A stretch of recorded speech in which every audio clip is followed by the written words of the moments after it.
그래요. 이제 좀 시간이 됐으니까 이야기를 해볼까요? 이번에 사연 보내주신 분 같은 경우에는 지금 공익생활 중이라고 하십니다. 혹시 오늘 11시 30분 다루기로 했던 분 지금 계시나요? 야, 근데 공익기라서 지금 못 보고 계시겠구나. 이거는 그냥 하도록 하겠습니다. 계세요? 어떻게 계세요?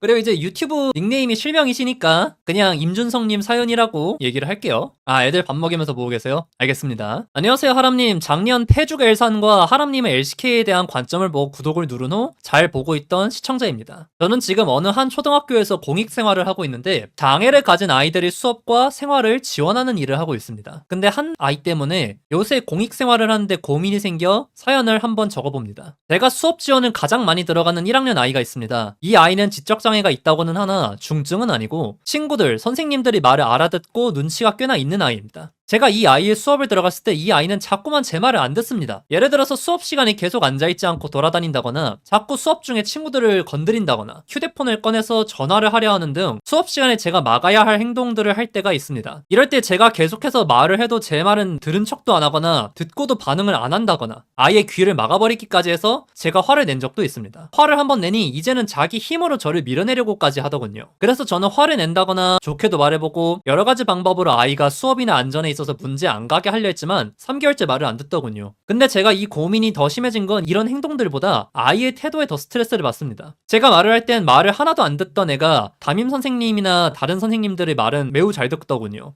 이걸 보곤 이 아이가 나를 만만하게 여기나 그냥 자기 장난감처럼 보나 이런 생각을 계속하게 되고 몇 주가 지나 이러한 상황이 계속 반복되더니 이 의심이 확신으로 변하더군요. 아이가 그냥 지적장애 문제가 아니라 사람을 가려서 행동하는 것 때문에 안 그래도 그 아이들 선생님들이 별로 안 좋아한다 하더라고요. 어느 날은 그냥 제 시계를 뺏어가려고도 하고 저랑 같이 교실을 들어가는 상황에서 제가 들어가려고 하니 교실 문을 발로 차서 닫기도 하더군요. 이 상황에 대해서 담당자분은 그냥 화가 나면 수업 도중에 화를 내고 나와도 된다 하시고 그 아이 담임 선생님은 그냥 그러려니 생각해라 하시더군요. 제 성격 문제인지 그냥 그러려니 하려고 해도 아이에게 감정 소모를 안 하려고 해도 안 되는 것 같아요. 아직 14개월 남은 시간 동안 이 아이와 1년을 더 지내야 하는데 이를 해결해야 할지 아니면 진짜 그냥 무시가 답인지 요새 생각이 듭니다. 물론 지금 고생하시는 현역 장병분들 저보다 더 고생하시고 고민거리 많으신 공익분들이 보기엔 별거 아닐지 몰라도 이 상황을 해결하고 남은 공익생활을 마무리하고 싶어서 고민 상담 보내봅니다. BS 라이트랑 한국 힙합 잘 듣고 있어요. 이라고 하십니다. 지금 이렇게 읽으면서도 솔직히 좀 쉽지 않아요.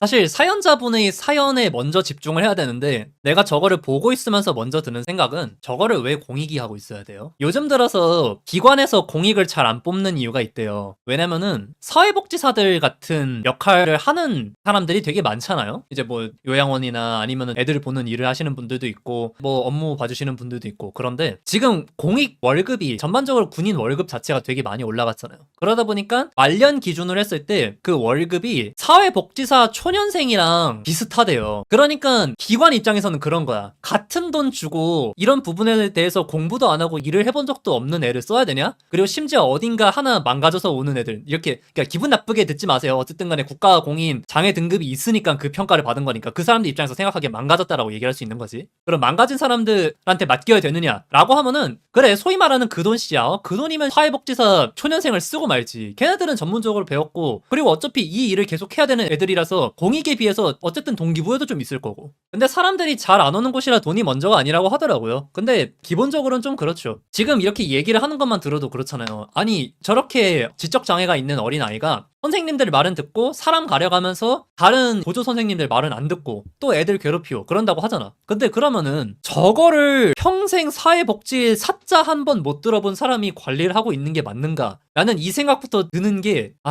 참 그래. 당연히 까다로운 상일 수밖에 없거든요. 그리고 사실 나는 저거를 받자마자 이거 내가 상담하는 게 맞나? 라는 생각도 들었고요. 근데 어쨌든 간에 사연자분도 저한테 엄청 전문적인 상담을 바래서 오신 것 같지는 않고 제가 해드릴 수 있는 이야기들을 해드리면은 될 것 같긴 합니다만 정말 읽으면서 참 많이 속상합니다. 맞아. 그러니까 이게 예전에는 잡일이라 생각했던 것들도 점점 나중에 전문직이 되고 그러는 건데 이거는 애초에 애 보는 게 어떻게 잡일일 수가 있어요, 여러분. 그렇지 않습니까? 전문위원들이 할 일이지. 근데 일단 사연자분이 적어주신 것을 바탕으로 지금 사연자분을 괴롭히고 있다고 하는 그 어린아이에 대해서 생각해본다고 하면은 어떻게 들리실지 모르겠지만 일단 사연자분을 만만하게 보고 있는 건 맞아요. 네, 그거는 의심할 여지가 없습니다. 아마 본인도 알고 계시겠지만 다른 사람 사람 입에서 들어보면은 또 얘기가 좀 다르겠죠. 그러니까 이런 부분에 있어가지고 제 지론은 뭐냐면은 동물도 자기가 만만한 상대는 구분할 줄 알아요. 진짜 무섭습니다. 이게 특히나 오히려 본능에 충실한 사람일수록 그런 것들을 잘 캐치해요. 오히려 생각 많고 착한 사람들이 그래도 이렇게 보면은 또 착한 구석도 있는데 나를 우습게 봐서 그런 건 아니지 않을까? 라고 해서 의심을 하지, 오히려 자기의 그런 직감에 따라서 움직이는 사람들은 귀신같이 합니다. 그런 얘기들 하잖아요. 애랑 개는 자기 예뻐하는 사람 바라본다. 약간 그런 비슷한 결 아닌가 싶습니다. 맞아요. 그리고 솔직히 애기들이 오히려 더 잘 알아요. 그래서 근데 문제는 여기서부터 그거를 어떻게 대응할 것이냐인 건데, 보통 이럴 때 흔히 생각하는 방법들은 둘 중 하나잖아요. 혼쭐을 내든 아니면 그냥 쌩까든. 그리고 이제 뭐 위에서 말씀하신 대로 사실 아이에게는 무관심이 엄청나게 큰 효과가 있다. 근데 여기서의 무관심은 어떤 해결 방법이라기보다 도피에 가까울 것 같기는 해요. 왜냐면은 지금 사연자분이 오기 전부터 아마 그랬을 거거든. 지금 여기서 읽어보면은 수업 시간에 앉아있지 않고 돌아다니고, 수업 중에 친구 건드리고, 수업 시간에 휴대폰 꺼내서 전화를 하고, 이런 것들은 기본적으로 민폐를 끼치는 것에 대해서 자기가 까다로운 몇몇 사람들을 제외하고는 그런 짓을 해도 된다라는 게 이제 코딩이 돼 있는 거잖아. 여기 사연자분 혹시 지금도 계신가요? 근데 정확히 공익 일이 어떤 일 하고 계시는 거예요? 단순히 그런 수업 보조예요? 아니면은 그래서 이제 통제를 해야 되는 그런 상황인 건가요? 전담 수업 보조 같은 느낌이에요. 그러면 이제 수업 기강 잡아주고 약간 그런 느낌이겠구만. 근데 그러면 어쨌든 간에 일거리가 계속 늘어나는 거 아니야. 그러니까 밥 먹이는 것까지 하는 거면 진짜 이것저것 다 하는 거고. 근데 여러분 그건 있어요. 내가 약이다. 이거는 진짜 구시대적인 발상이야. 요즘 들어가지고 진짜 많이 나오는 얘기가 뭡니까? 요즘 애들은 안 맞아서 그래. 근데 솔직히 말해가지고 그렇게 두들겨 패던 그 시절 사람들이 그래가지고 더 겸손하고 얌전했냐? 아닐 것 같은데 나는? 까놓고 말해서 전세대, 또 더 그 전세대로 갈수록 망나니들, 날라리들은 더 막 나가면 막 나갔습니다. 오히려 매를 때리지 않아도 납득을 할 수 있는 착한 애들이 매 맞으면서 납득을 했지. 그리고 걔네들은 내가 잘못했으니까 맞았겠거니 라는 식으로 생각을 해요. 그리고 그게 이제 합리화가 돼버리지. 그 매라는 건 적당한 훈육을 말하는 거긴 하죠. 구타는 아니고 그래요. 근데 이제 그 정도에 대해서도 좀 얘기를 하게 되는 거고. 근데 나는 이제 특히나 남초 성향 커뮤니티에서 보다 보면은 그런 유형들이 좀 많이 나옵니다. 오은영은 틀렸다. 지금 저렇게 말 안 듣는 애들 진짜 두들겨 패가지고 정신을 차리게 만들어줘야 된다. 근데 기본적으로 생각하는 건 그래요. 훈육이라는 것들이 결국에 나를 이제 훈육하는 사람이 나보다 힘이 더 세고 덩치가 크니까 나는 저 말을 들어야겠구나 라는 식의 힘의 논리에 따른 봉인책밖에 안 된다 라고 저는 개인적으로 그렇게 생각을 해요. 그래가지고 그렇게 두들겨 패면서 기강 잡고 자라는 그룹에서 생기는 되게 전형적인 유형이 뭐냐면, 자기가 덩치가 커지면 또는 자기가 권력을 얻게 되면은 그 아랫사람들, 작은 사람들한테 그대로 합니다. 왜냐면 자기가 힘이 더 세잖아. 자기가 힘이 있잖아. 그러면은 나는 너를 체벌할 수 있어 라는 그런 개념이 잡히게 돼. 맞아요. 이제 지금 여기서도 그런 얘기잖아. 그 체벌이 저소득층 힘없는 애들한테 향한다. 이렇게 말을 한다고 하더라도 훈육의 효과에 대해서 완전히 부정하고 싶지는 않아요. 우리는 오은영이 아니거든. 모든 사람이 오은영이 아니거든. 그런데 그렇다고 해가지고 애가 그냥 막 나가거나 이런 것들을 그냥 내버려 둘 수는 없거든. 그러면은 잡아야 되니까 어쩔 수 없이 능력이 부족하니까 힘을 쓰게 되는 거죠. 근데 지금 제가 뭐라 그랬습니까? 능력이 부족하니까 힘을 쓰게 되는 거다. 이 부분에 대해서는 이제 명확히 좀 하고 가야 될 것 같아요. 지금 얘기한 대로 자기 가족이다, 자기 애기다, 또는 자기 주변 사람이다 라고 하면 그렇게 하는 게 가능할 수도 있어요. 근데 이렇게 가르치는 입장일 때는 그게 진짜 좀 까다로운 것 같아요. 요즘은 워낙에 이제 어떤 훈육 방식이라던가 그런 것들에 대해서 태클 걸기가 너무나도 쉬워가지고, 그래서 가능한 한 계속 대화를 통해서 해결하려고 해보는 것들이 필요한 것 같기는 합니다. 근데 저는 사람이 커가면서 어느 정도 알아듣고 사회화 된다고 생각했는데, 저는 아픈 친구들 말고도 아예 정상적인 것을 이해 못하는 사람들도 많더라고요. 왜냐면은 그 정상이란 단어가 되게 위험하거든요. 그 사람들은 그 사람의 삶에서 정상적으로 살고 있는 걸 수도 있어요. 그러니까 뭐랄까? 우리나라의 그 장점이나 단점은 한 사람 한 사람에게 요구하는 잣대가 굉장히 까다로워요. 우리나라에서 말하는 그 중산층이라고 하면은 상위 한 30% 정도 된다고 합니다. 그런데 그렇게 서로에게 요구하는 조건이 높다 보니까 눈치도 많이 보게 되고, 그렇기 때문에 사람이 행복해지는 부분에 있어서는 좀 힘든 부분들도 있어요. 그런데 역설적으로 그렇게 서로 눈치 보고 서로에 대한 기준이 높기 때문에 사람들이 개념이 있어요. 아니, 주변에서 얼마나 많은 진상을 만나는데, 얼마나 또라이가 많은데 그런 말씀을 하세요. 여러분, 제 친구 중에서도 이제 무역회사에서 일하면서 해외 업체랑 일하는 사람도 있고, 그리고 외국인들 많이 알고 지내는 사람도 있고 그러거든요. 그 사람들이 공통적으로 하는 말이 뭔지 아세요?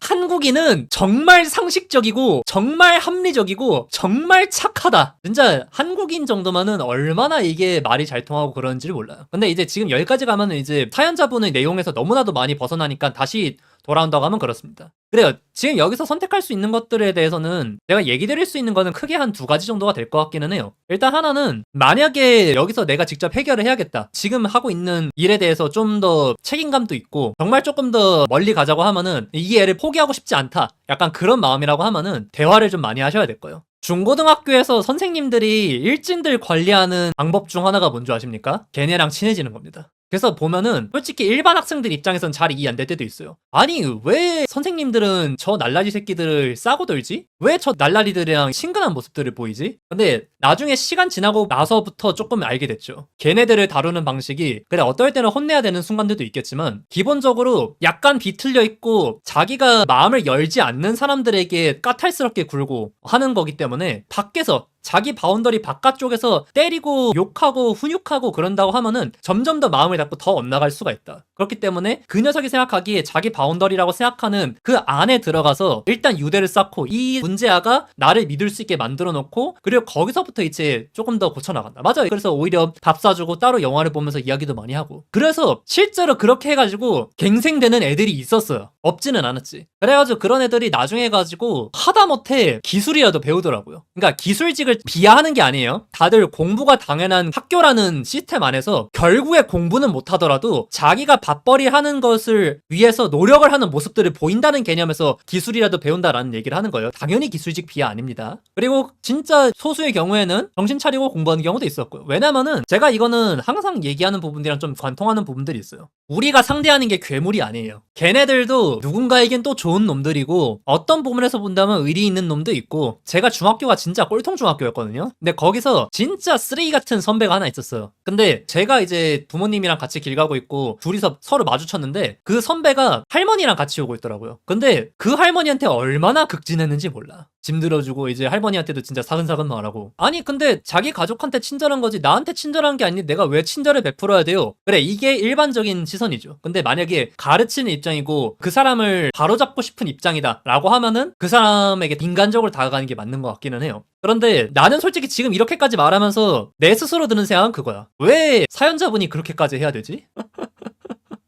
그렇지 않습니까? 지금 내가 애초에 이 사연 듣자마자 뭐라 그랬어? 왜 저걸 공익이 하고 있죠? 그러면 이게 또 다른 이야기도 그거야. 지금 이 문제 상황에 대해서 왜 공익이 해결을 해야 되는 거죠? 맞아요. 그냥 사회복지 부분에 있어가지고 배워서 온 것도 아니고 자기가 직업적인 어떤 사명의식이 있는 것도 아닌 몸 불편해가지고 현역 안 간 사회복무요원에게는 그 사람이 감당할 필요가 없는 큰 책임이라고 생각을 해요. 그래서 지금 이렇게 채팅에서 올라오는 대로 만약에 그냥 근무지를 옮기지 않고 여기서 내가 해결하고 싶다고 하면은 제가 말씀한 대로 그 친구랑 하다못해 이제 밥이라도 한 번씩 먹어보시고 조금 더 친해져 보시고 그게 아니라면 나는 근무만 하고 복무 기간만 마치면 끝인데 내가 왜 그렇게 해야 되는가 라고 생각이 든다고 하면은 근무지 바꿔달라고 하는 게 좋을 것 같아요. 네, 제 생각에도. 제 친구도 몸 불편한 친구들이 있는 기관에서 공익 근무하는데 많이 힘들어 하더라고요. 그러니까 이게 체력적으로나 아니면은 정신적으로나 얼마나 힘든 부분이에요. 만약에 주변에서 조언하는 대로 포기하는 게 나을 것 같다. 사실 그런 생각이 들어도 이상하진 않습니다. 만약에 근무지 이전이 잘 안 되고 나는 여전히 이 애한테 그렇게까지 많은 힘을 쏟고 싶지는 않아. 그렇다고 하면은 그냥 그러거나 말거나 내가 열심히 일하나 대충 일하나 어차피 월급은 똑같이 들어오고 많지도 않은 월급 그냥 똑같이 따박따박 들어오는 건데 뭐하러 열심히 하느냐 라고 생각을 하고 그냥 뭐 걔가 수업을 방해를 하든 말건 쳐다보고 있어도 됩니다. 지금 여기 위에서도 사연자분한테 그냥 냅둬라 그렇게 얘기를 한다고 했잖아요. 그래 이게 자꾸 공익 얘기로 흘러가는데 이게 더 기각이 막힌 게 뭔 줄 아세요? 시키는 사람들조차 공익한테 큰 기대를 안 한다는 거야. 큰 기대를 안 한다도 아니야. 그냥 기대를 안 한다는 거야. 그러면은 왜 앉혀놓고 있는 거야? 그냥 짐이라도 하나 더 들어달라고? 그 친구 빼면 다른 아이들은 너무 이쁘고 선생님들도 잘해주셔서 이전 생각은 잘 안 들더군요. 그럼 더더욱이나요. 그리고 제가 지금 사실 사연자분이 이렇게 사연 보내신 것만 보더라도 대충 눈치는 챘어요. 아, 대충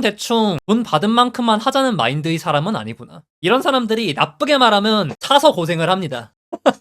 근데 나는 그게 나쁘다고 얘기하고 싶진 않아. 그래요. 지금 이런 부분들이 있어가지고 위에서 시키는 대로 그냥 적당히 그냥 신용만 해도 됩니다. 그렇게 할 필요가 없으니까. 그런데 저는 그 부분에 대해서 좀 생각을 했으면 좋겠어. 내가 이렇게 애쓸 필요가 없는 부분이니까 내가 애를 안 쓰면 되지 라고 생각하는 순간 거기서 발생한 시니컬함이 내 삶의 태도에 옮아요. 이게 그냥 대충대충이 안 되는 성격의 사람들이 있어요. 근데 그런 사람들도 하나씩 그렇게 내려놓다 보면은 태도 자체가 변하게 됩니다. 그러니까 저는 그렇게 얘기하거든요. 확신은 판단이 아니라 태도다. 확신을 거는 사람들은 그냥 사고방식 자체가 달라요. 50대 50이 아니라 51대 49만 돼도 51에 거는 사람들입니다. 제가 그런 유형이에요.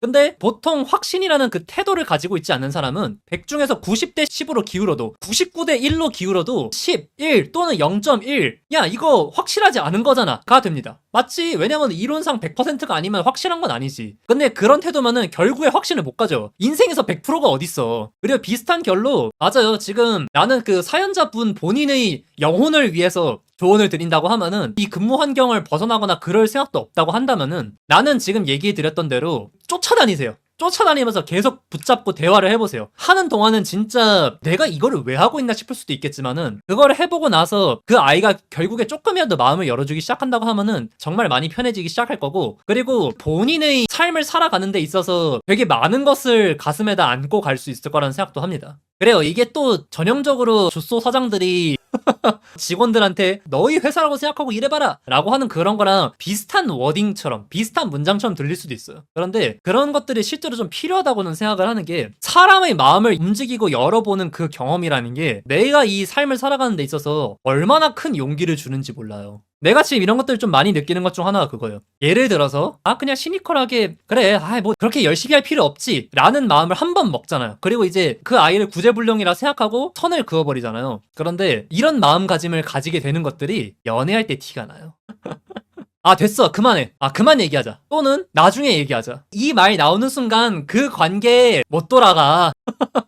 아니 그렇잖아. 내가 기분 좋고 사랑을 하고 애정을 받고 싶어서 연애를 하는 건데 내가 왜 이렇게까지 애를 써야 돼? 그냥 딴 사람 만나면 되지. 근데 대부분의 경우에 우리에게 오는 인연들은 연애뿐만 아니라 그 전반적인 인연에 대해서 다시 또 확장해서 얘기한다고 하면 그래요. 우리에게 오는 대부분의 인연들은 우리가 포기한다고 해가지고 그냥 포기하고 안 보는 사이가 될 수 있는 인연들이 아니란 말이야. 뭐 직장에서도 그렇고 아니면 연인 관계에서도 그렇고 가족이 된다고 하면 더 말할 것도 없고, 그리고 우리에게 주어진 시간은 생각보다 너무 길다는 거예요. 그런데 시니컬해지는 순간 마음의 벽을 치고 살게 됩니다. 누구에게? 모두에게. 그 시니컬함을 뚫고 들어오기를 바란다? 그러면은 여러분 그 순간 우리가 이제 쟤는 구제불능이야 라고 벽 쳤던 그 사람들이랑 똑같이 돼요. 아니 나는 그렇게 큰 문제가 없는데요? 나는 문제를 일으키지 않는 사람인데 내가 좀 시니컬해진다고 해가지고 다른 사람들에게 피해를 주는 게 있나요? 그건 님 생각이고, 어쨌거나 사람은 완벽하지 않고 분명히 어떤 문제점들을 가지고 있단 말이야. 근데 그렇게 시니컬해지고 나랑 좀 안 맞는다 또는 내가 설득을 못하겠다라고 해서 마음을 닫는 버릇을 해버리는 순간 다른 사람이 내 바운더리 안에 들어올 수 있는 확률도 줄어들어요. 나는 이거를 잊지 않으셨으면 좋겠어.